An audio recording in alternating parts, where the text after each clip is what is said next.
Voice అంతా నాదే. మీ Gemini టీవీలో ఓకే ఈ ఆదివారం మధ్యాహ్నం ఉదయం 9 గంటలకు, మధ్యాహ్నం 10 గంటలకు అని టైమింగ్స్ వస్తాయి. రైట్. కింద సీరియల్స్ టైమింగ్స్ వస్తాయి, టైమింగ్స్ సినిమా టైమింగ్స్ వస్తాయి, అవన్నీ మీవే. ఇంకా నేనే రికార్డ్ చేస్తాను. డబ్బింగ్ వాళ్ళకి ఛాన్స్ ఇవ్వలే ఇంకా జెమినీ వాళ్ళు.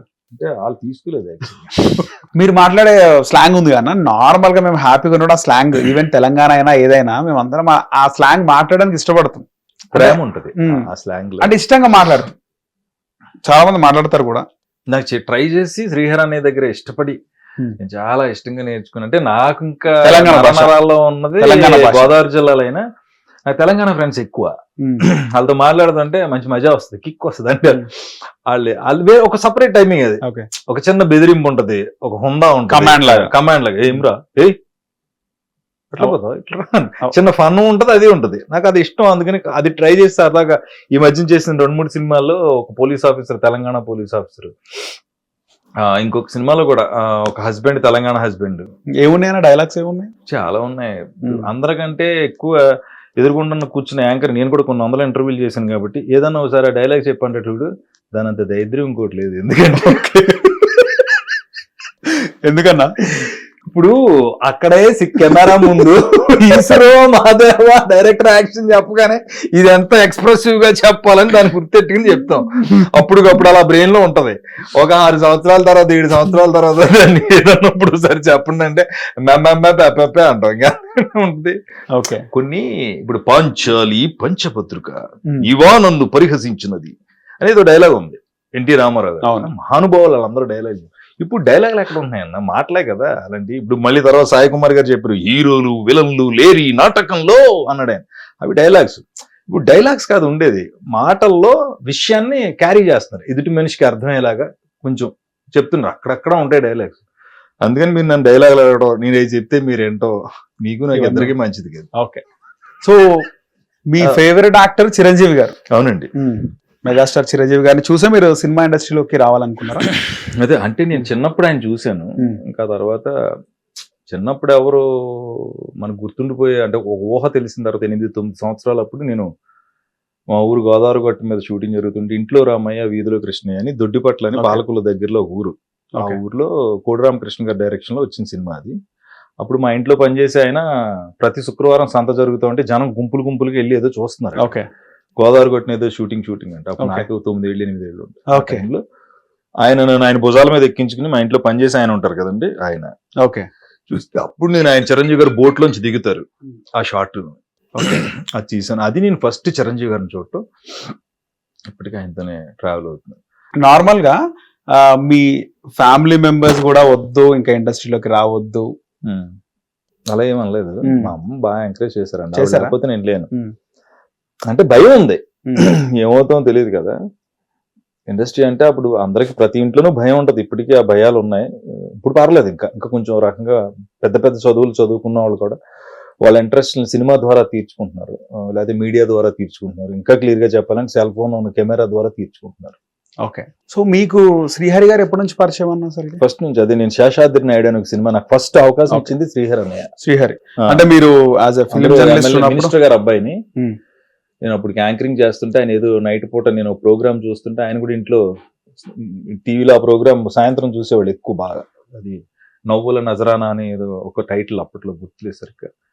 తుపాకులు టోపీలు పెట్టుకుని ఆంధ్ర భాష నేను మాట్లాడుతూ ఉంటే తెలంగాణ భాష కన్నా గారని ఇంకొక యాక్టర్, ఇద్దరు తుపాకులు పట్టుకుని చేసేవాళ్ళం.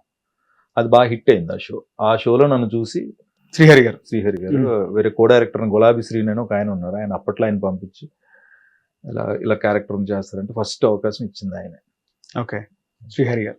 సో శ్రీహరి గారితో మీకు చాలా మెమరీస్, అన్నదమ్ముల్లాగా ఉండేవాళ్ళం. ఎక్కడ కలిసిన ఆయన ప్రతి సినిమాలో అవకాశం ఇచ్చారు ఆయన. అప్పట్లో డి టీమ్ అని ఒక సినిమా చేద్దాం అనుకున్నప్పుడు కూడా ఆ సినిమా ఆయన డైరెక్షన్ చేద్దాం అనుకున్నారు.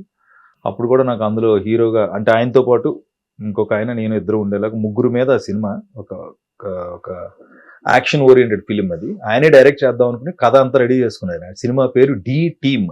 ఓకే. ఆ సినిమా చేద్దాం అంటున్నారు కానీ అది చేయలేకపోయారు. అందులో కూడా నన్ను అప్పుడు ఆయన అవకాశం ఇచ్చారు. అది చేయలేదు, దాని తర్వాత ఆయన కాలం చేయడం. లాస్ట్ ఎప్పుడు కలిసారని ఆయన కాలం చేసి? అదే బాంబే వెళ్తున్నప్పుడు, ముందు అక్కడ నుంచి బాంబే నుంచి ఇంకా ఆయన మళ్ళీ మామూలుగా రాలేదు. ఇంకా బాంబే వెళ్ళే ముందు కలిసా. ఓకే. రైట్. ఎక్కువగా ఏం మాట్లాడుతున్నా మీతో నాయన? సరదా అన్నయ్య తెలంగాణది బాగా మాట్లాడతాడు. అందులో సీడ్ ఉంటుంది, ఆ తెలంగాణ ఆ స్లాంగ్. ఓకే. అది మాట్లాడేవారు, కబుర్లు చెప్పించుకుని నేను ఎలాంటి విషయాలు అవి చెప్తా ఉంటే ఏం చేస్తారు, ఎక్కడ ఉన్నారు ఆయన మాట్లాడతాం. వాళ్ళ ఇంట్లో వంటింటి వరకు వెళ్ళిపోయాడు, ఇంట్లోనే అంతా తిరిగేవాడిని. వాళ్ళ అబ్బాయిలు ఇద్దరు మేఘాంశు, వాళ్ళతో ఆడుకుంటా. సాటర్డే సండేలో ఏదో టైంలో అంటే అన్నయ్య చాలా షూటింగ్లకి ఆయన బిజీ ఫుల్. అసలు ఉన్నప్పుడు ఆయనే ఎవరితోనూ రత్నం ఒక అతను ఉండేవాడు, ఆయనతో ఫోన్ చేయించి సురేష్ వాళ్ళని రమ్మనంటే వచ్చి కాసేపు కూర్చుని సాయంత్రం దాకా. ఆయన అన్ని సినిమాలు ఆల్మోస్ట్ శ్రీ మహాలక్ష్మి, శేషాద్రి నాయుడు, ఆయన చేసిన అన్ని సినిమాల్లో నాకు ఎంతో చిన్న చితక వేషాలు ఇస్తూ ఉన్నాను. సో ఆయన ఎన్నిసార్లు అని వచ్చి మిమ్మల్ని హీరోగా చేయి అని చెప్పేసి? అది ఒక సినిమా, అది నేను నాకు ఆ ఇష్టం ఉంది, వీడు పనికొస్తాడు వీడు అంటే సినిమాలు చేయడం కాకుండా నార్మల్ గా బయట హీరోగా ఆయనే అన్నారు. ఆయన అంటే నువ్వు బాగుంటారా నీకు ఆ పోలీస్ క్యారెక్టర్, నా పక్కన ఇద్దరు ఉంటారు, ఆయన మెయిన్, ఆయనే డైరెక్టర్, ఆయనే మెయిన్ హీరో, ఇంకా ఇద్దరు ఉంటారు, ఒక టీం, అది డి టీమ్ అని, ఒక ఛాలెంజింగ్ ఫిలిం, యాక్షన్ ఓరియంటెడ్.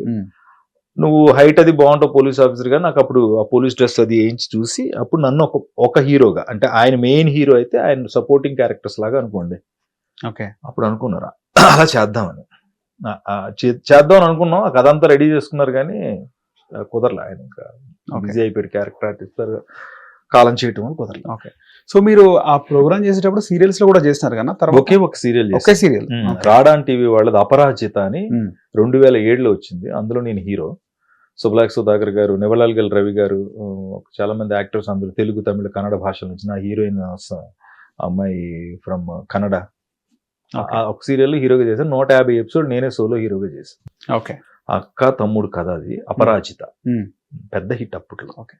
ఇంతకుముందు డబ్బింగ్ కోసం అడగడం మర్చిపోయినా, అంటే అప్పట్లో మీరు జెమినీలో హిట్ టీవీ యాప్, ఇందులో short news, live news, entertainment shows, movies, digital magazines తో పాటు మీ జిల్లా వార్తలను కూడా ఫ్రీగా చూడొచ్చు. ఇంకెందుకు ఆలస్యం, వెంటనే హిట్ టీవీ యాప్ ని డౌన్లోడ్ చేసుకుని ఫ్రీగా ఎంటర్టైన్మెంట్ పొందండి. Hit TV app. Hit TV app. Please download hit TV app. Hit TV app ని ఫ్రీగా డౌన్లోడ్ చేసుకుని ఎంజాయ్ చేయండి. మీకు నచ్చిన ఎంటర్టైన్మెంట్ కోసం హిట్ టీవీ యాప్ ని ఫ్రీగా డౌన్లోడ్ చేసుకుని ఎంజాయ్ చేయండి. హిట్ టీవీ యాప్ ని డౌన్లోడ్ చేసుకుని ఆస్వాదించండి, ఆశీర్వదించండి. ఇంతమంది సెలబ్రిటీలు హిట్ టీవీ యాప్ ని డౌన్లోడ్ చేసుకోండి అని చెప్తున్నారంటే ఎంత మంచి యాప్ ఆలోచించండి. అమెరికా అమెరికా అమెరికా అమెరికాలో చదవాలనుకునే వాళ్ళకి విశ్వసనీయమైన పేరు మన శౌర్య కన్సల్టెన్సీ. UK లో 1 year masters, UK లో 1 year masters, 2 years work permit up to 5 years visa. Contact Saurya Consultancy. Contact 89851 89851.